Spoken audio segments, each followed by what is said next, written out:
The sound for B is B, as in the beginning of ball. The sound for G is G, as in the end of tag.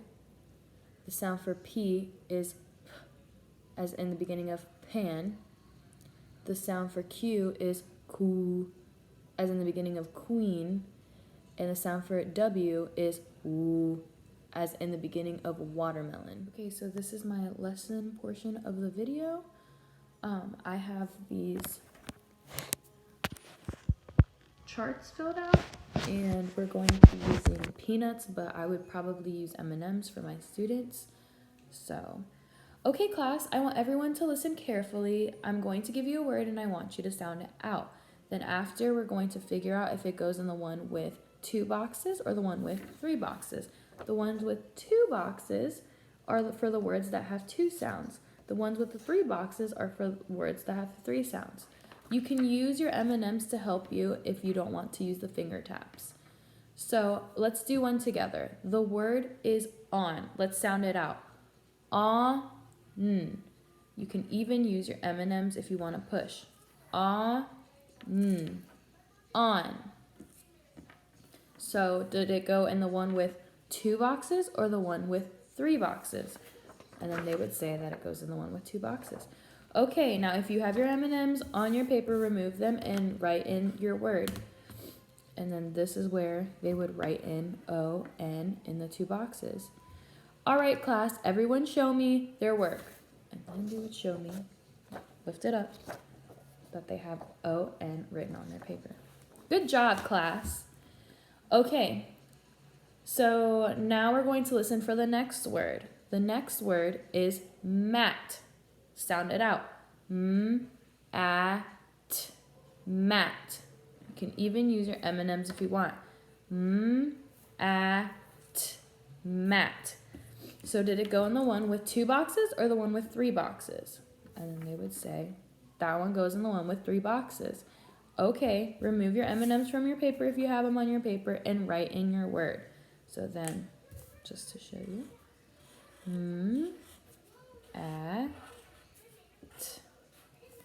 Mat. Would look something like this. Okay. The next word that we're going to use is the word pot. Let's sound it out. P-A-T. Pot. You can use your M&Ms too. P-A-T. Pot. Now, did that one go in the one with 2 boxes or 3 boxes? And then they would say 3 boxes. And then they would write it out, P-O-T. And then I would ask to see it. So everyone, let me see your papers. And then they would have P-O-T. Okay, so now we're going to do something a little bit differently. I'm going to give you a word, and I'm going to ask you for the certain sound. I'm going to ask you if that certain sound is in the beginning, the middle, or the end. So these are now going to be the ones with 3 boxes. So let's do one together. My word is dot. Let's sound it out first. D-A-T. Dot. We can even use our M&Ms. D-A-T. Dot. Okay, class. Now I want you to put a circle in the box that you hear the sound ah in. So then we'll do orange. Since the word dot is the word I'm asking for, and the sound is ah, they would show me that the O is found in the middle. D-A-T. Dot. Okay, hold your papers up. Good job, class. It should be in the middle. All right, let's try another one. My word is ham. Ham. Let's sound it out. Ham. Okay, class. Now I want you to put a dot in the box that you hear the sound And then for this one, they would put it at the end. Okay, paper's up. And then they would show me that it's at the end. Okay, class. Last word. My last word is big. Let's sound it out. B-I-G. Big. All right, I want you to put a dot in the box where you hear the sound B, B. And then for this one, they would put it in the beginning. All right, class, let me see. Paper's up. And they would show me that they found B-I-G, big. I found that you can do this lesson as well, removing letters, asking them what happens if you remove the B in big and they give you ig. I have done that with first graders, so I could also do that, but for this lesson I didn't really decide to do that today. So thank you. First question asks, how does phonological awareness provide a bridge to phonics in this lesson? So phonological awareness is the sounds that are associated with words, but there's no print, so we're just listening for sounds. So that was the first part where I had the students decide whether it was 2 or 3 sounds. But basically, listening to the sounds at first and then having them write it on the paper kind of had that connection together where they were listening and then they were writing. So that's how it bridges together. And then how did I use explicit instruction to build the bridge for my students between phonological awareness and phonics?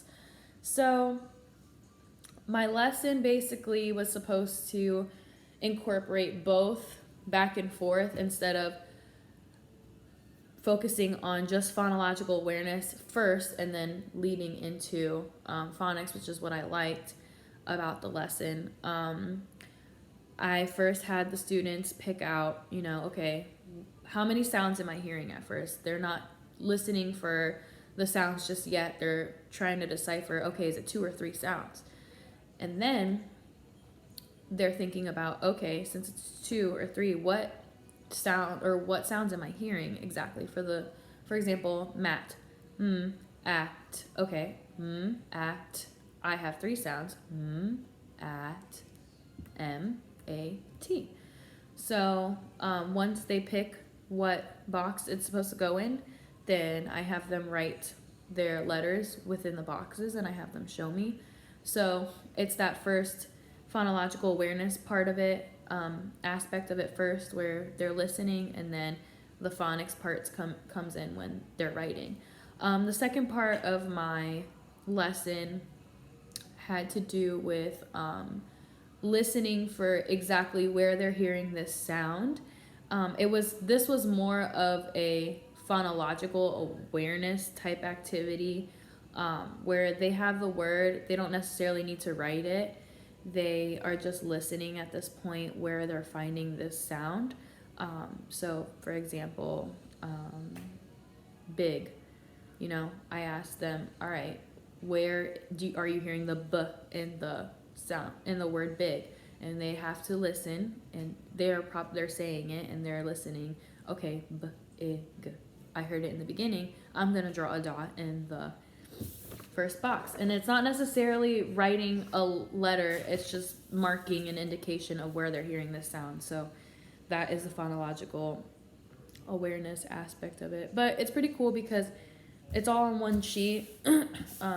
You can do it the other way around too. I just found it was easier just because I don't have the whiteboard, so I had to kind of use 4 papers, but you can do it the other way around, so that way technically it's like phonological awareness going into phonics too, but both are pretty incorporated. So yeah, thank you.